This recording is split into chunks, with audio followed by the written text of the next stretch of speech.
Olá, bom dia, boa tarde ou boa noite. Você é aluno do primeiro ano. Gente, adoro essa aula quando a gente fala de mitologia, filosofia, ciências. Estou sentindo aquela falta de andar pela sala, né? De aula. Pena, mas vamos lá. É nessa aula que eu trabalho a música, fé e razão.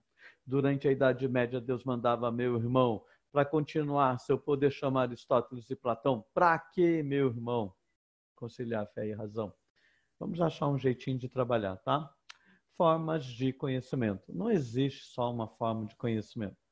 Tá? Nós temos várias formas de conhecimento. Se a gente for falar, né, hoje nós temos na pedagogia também vários teóricos aí. Mas nós vamos falar sobre algumas formas de conhecimento que nos acompanham aí há muito tempo e que parece que chocam de vez em quando e a gente precisa diferenciá-las. O que é o mito, o que é as ciências, a religião e a filosofia. O professor lá já deu os conceitos para vocês sobre cada um deles, né? Os mitos são narrativas.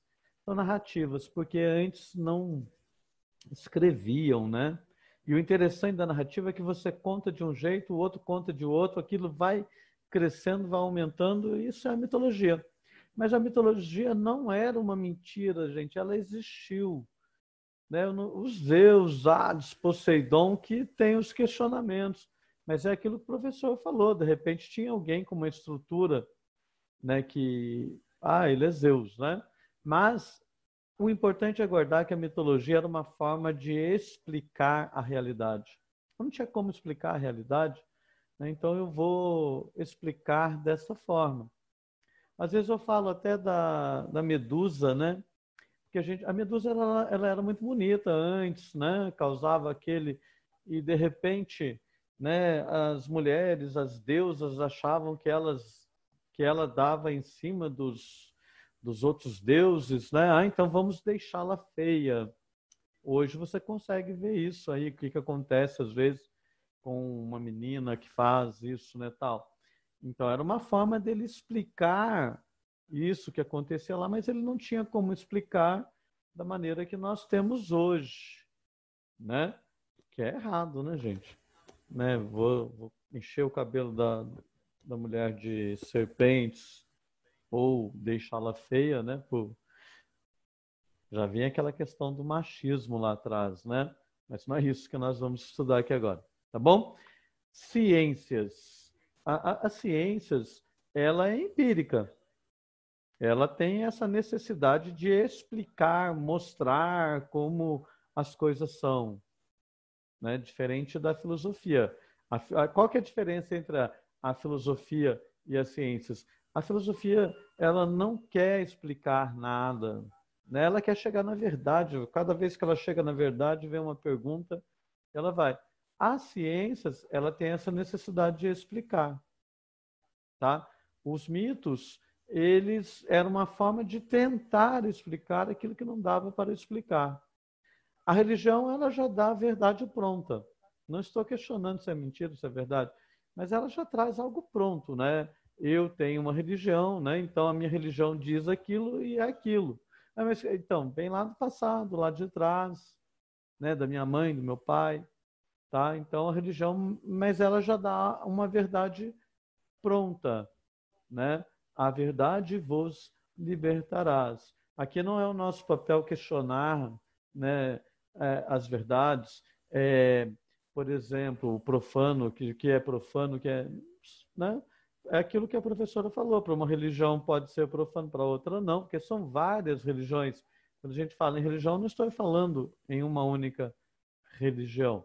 Por isso ali o desenho mostrando ali várias religiões, tá? E vem ali, ó. Por que a filosofia fica no meio?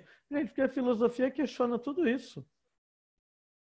A filosofia questiona a própria filosofia. Por isso ela é filosofia. Ela é racional, questionadora, reflexiva, né? Ela vai buscar a verdade a fundo. Não que as ciências não vá, né? Mas as ciências, você percebe que muitas vezes, quando ela encontra algo, ela fica esperando, né? Então, por exemplo, tem um paradigma ali que é uma verdade estabelecida, demora-se muito tempo, talvez, né, para alguém questionar, e você, não, parece que é isso, né? E ela vai.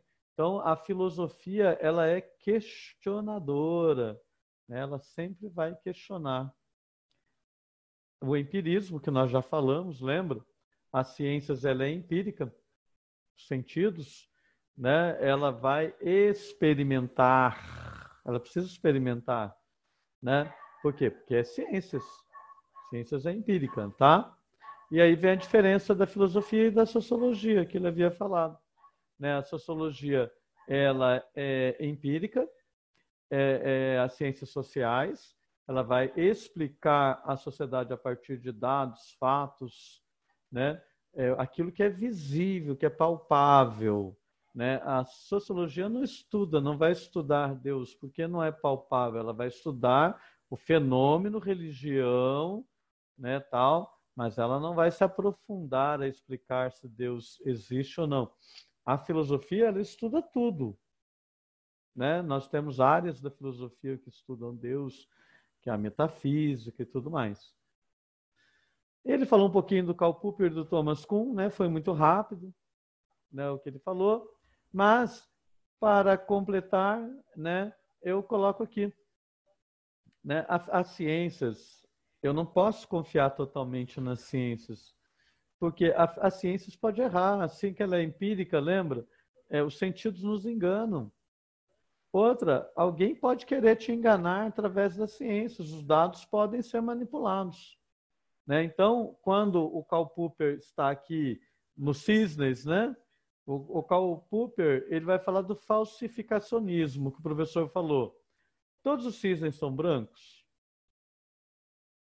Se você não procurar e só encontrar alguns, você vai falar, não são. Até o dia que você encontra, você vai falsear aquela ideia. Ué, por quê? Porque ninguém havia procurado. Eu procurei, encontrei um cisne que não é branco, falseei aquela teoria, agora eu tenho que buscar outra, né? Então a gente vê que uma teoria não necessariamente ela seja uma verdade absoluta, porque o que é uma teoria, né? Ela é bem estruturada, é um pensamento, um argumento, uma forma de bem estruturada, né? Você vê que tem uma estrutura ali por trás, mas nós temos várias teorias sobre a criação do mundo. E qual é a verdadeira? E são todas bem formuladas, né? Bem fundamentadas. Agora, o paradigma do Thomas Kuhn, o que é um paradigma? Um exemplo, um padrão a ser seguido, um modelo, paradigma político, né? Um padrão já estabelecido. A Terra, vamos supor, quando se falava lá atrás que a Terra era o centro do universo, era um paradigma. Depois, só lá em 1500, o paradigma foi quebrado, não foi? Aí nós percebemos que o Sol é o centro do nosso sistema solar e que a Terra é que gira. Então, quebrou-se aquele paradigma. O preconceito, o machismo é um paradigma. É estabelecido lá atrás. É difícil quebrar um paradigma, tá? Mas quando você quebra esse paradigma, aí vem outro pensamento, surge um outro paradigma, tá bom? A gente precisa aprofundar. E qual é a atividade? Então vamos recapitular para ficar mais claro, né? Nós temos lá a mitologia, que é uma forma de explicar aquela realidade naquele momento, eram histórias narradas, contadas, né? Eu usei o exemplo aqui da Medusa, mas eu poderia usar a caixinha de Pandora também, né? Que é uma forma de explicar como que o mal, ele não tinha como explicar o mal, então ele explicava através da caixinha de Pandora. E assim, sempre ele estava explicando dessa forma, tá bom? Depois nós falamos da religião, que a religião, a verdade já vem pronta. Há ciências que buscam essa verdade através das experiências, hipóteses, né? Ela cria hipóteses, ela vai... O que é uma hipótese? É uma ideia, É uma ideia que não foi testada ainda, então ela vai ser testada. Isso é ciências, mas é bem fundamentado, tá? Não é um pensamento qualquer. E a filosofia? A filosofia é um pensamento reflexivo, é aquilo que o professor falou. Pensar, todo mundo pensa, né? Mas refletir, né, é um pensamento crítico, reflexivo, isso é filosofia. Tá bom? E vamos lá, na atividade. Você vai dizer para mim o que é a filosofia e você vai criar um mapa mental mostrando as diferenças entre filosofia, religião, ciências e mitologia. Dentro disso, você não precisa nem ir nos livros, na internet. A aula já dá para você montar o seu mapinha, encher de imagens ali, fazer um mapa muito bonito e enviar para o professor. Tá bom? Obrigado. O bonezinho é porque o cabelo está crescendo, né? Eu não estou evitando sair, né? É o período de quarentena, tá bom? Muito obrigado pela sua atenção. Se você não entendeu alguma coisa, pergunta lá depois no WhatsApp ou no Classroom que eu respondo, tá bom? Obrigado. Essa aula aqui, ela tem tudo para ser bem melhor dentro da sala de aula, mas a gente vai tentando aqui fazer o possível. Tchau.